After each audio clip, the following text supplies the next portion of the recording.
Okay, if you could turn to the next page then.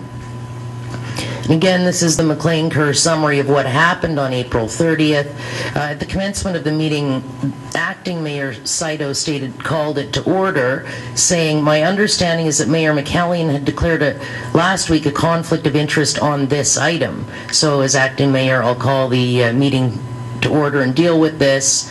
She then asked for disclosures. She said, "Seeing none, we will accept the mayor's previously disclosed conflict of interest if she comes before the meeting is over." Do you recall that interchange?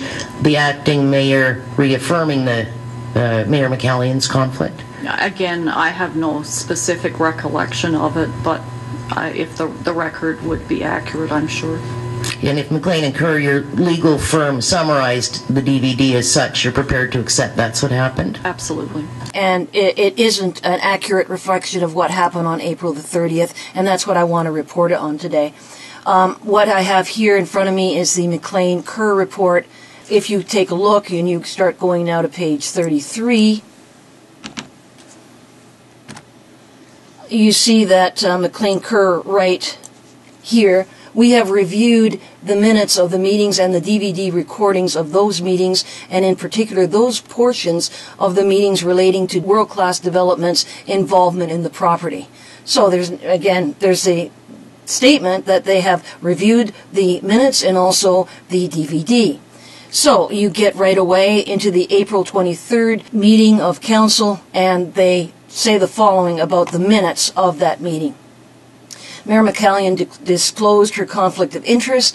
Barry Lyons, consultants, addressed council. Councillor Dale made comments relating to the development application, and a resolution to defer to a special council meeting on April the 30th was voted on. And I have here the April 23rd, 2008 minutes. There it is, world-class developments. And it does show here that there's a declaration, the item there, item I, and it talks about Barry Lyons, and it does mention that Councillor Dale had welcomed the development of the application, and then on top of it, a resolution to defer. So for the April 23rd, 2008 council, the summary of the minutes are accurate. And you check the DVD recording, then they start putting down a transcript of what the mayor had actually said. And then 3.5 hours into the meeting, the mayor had stated the following. The mayor then left the meeting, and the DVD shows that Barry Lyons was there, and that indeed Councillor Dale had made comments about the destination and so on. And then also that the results is that the motions were carried and so on. So I went and checked this, and McLean-Kerr really did do an accurate reflection both of the minutes and reporting on the DVD. The problem starts with April 30th.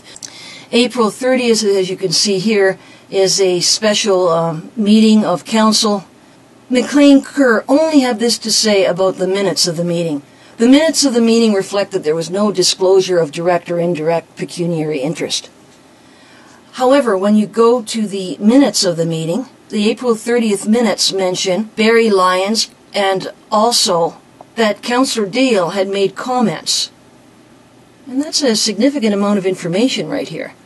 The minutes say, and McLean-Kerr completely leave this out, that Councillor Dale moved the request for deferral and asked if the applicant had been granted an extension from the landowners, as it was an important point in getting these documents together.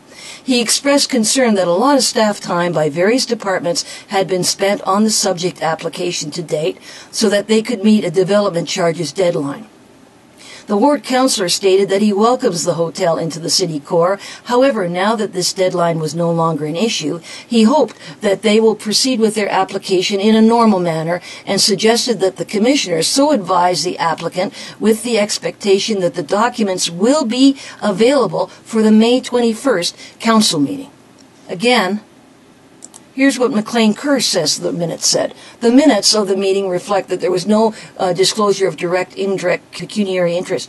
No mention of any kind of comments by Councillor Dale. So, perhaps the DVD recording might make mention of it. And McLean-Kerr says the DVD recording reflects that at the commencement, Councillor Saito said, the following, and that is just a summary of what we'd heard at the Mississauga Judicial Inquiry. Ladies and gentlemen, I'm going to call to order the meeting of council. We have a special meeting this morning. My understanding is that Mayor McCallion had declared last week a conflict of interest on this item. So as acting mayor, I'll call the meeting to order and deal with this. She then asked for disclosures. She said, seeing none, we will accept the mayor's previously disclosed conflict of interest if she comes before the meeting is over. And then the only other thing that McLean Kerr mentioned about the DVD is 2. A motion to refer the matter to the May 21st, 2008 council meeting was carried. That's it. But that's not all that happened at that meeting. What's interesting is when you go on to the next meeting, May 7th, they again go to accurately reporting what the minutes said. And you go to May 21st, and again, there's the minutes of the meeting are quite accurate, very thorough what was said, and down here, that the Commissioner of Planning advised the applicant. So again, you're back to an accurate reflection of the minutes and the DVD. What I want to do now, for the record, is to show what my video camera recorded April 30th, 2008, that did not make it into the McLean Kerr report. Disclosures of direct or indirect pecuniary interest on the item on today's council meeting. Seeing none, we have, yes, we will accept the mayor's previously disclosed conflict of interest if it comes before the meeting is over. We have one item on the agenda. This was from last week's council meeting. The Barry Lyons consultants asked that we put this off until the issue of removal of the holding symbol for World Class Developments Limited, that it be put to a special council meeting today to give them time to, I guess, get their ducks in a row, Councillor Dale. It is an information item that I have on the agenda this morning, and they are basically saying that they're unable to fulfill the approval requirements in time for today's meeting. So they're asking us to once again defer the item until the May 21st council meeting. Councillor Dale, do you wish to speak to this? I do, and I will. I'll move that deferral. I just have first a question to staff: is that do you know if they've been granted an extension with owners with respect to the purchase and sale? I don't know the details of their arrangements. Because I think that's the I think they've indicated that that is a possibility, but whether it's happening or not, I don't know. Because I think it's important to know, because whether or not there will be another council meeting, or whether they will be here on May 21st or not. And the only thing I just wanted to say is that I know our staff, particularly the planning department staff, as well as our legal department staff, worked extremely hard to try to accomplish what needed to be done in order to remove that H symbol, to get all the documents in order.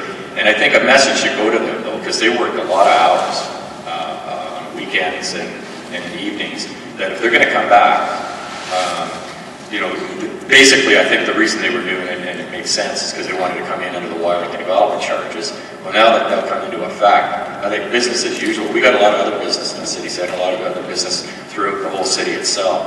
And I think, we don't mind helping people, but I think you went over and beyond all of the staff did to try to make this come before us in time for them to, pay less development charges than would be come May 1st. So I just think a message should go out to them that we have no problem having them come back, because we certainly would welcome the opportunity to have a hotel, hopefully a 5-class star in city center. But I think a message should go. Council certainly passed that message on. I do want to also add that TNW and Community Service have also been involved in it. Legal for sure, burning them midnight oil over the weekend, but several departments in addition to that. Okay, thank you. Councillor Dale, are you then moving a receipt, and I guess, Madam Clerk, we need to refer it to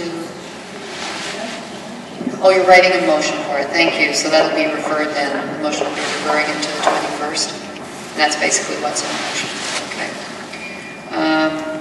Councillor Dale has moved that motion then of receipt and referral to the May 21st council meeting. Receipt of the correspondence that's in our agenda. Any questions? All in favor? Opposed? That carries. Thank you. Don't crash the ambulance. Whatever you do. Now, you have indicated that the WCD did not get any preferential treatment from city staff around this project. Is that right? That's right. And I understand that you asked your staff directly whether or not they felt that there was any interference or influence that they felt, correct? Yeah, I did ask that question, yes. And what response did you get, sir? They said they did not feel in any way influenced.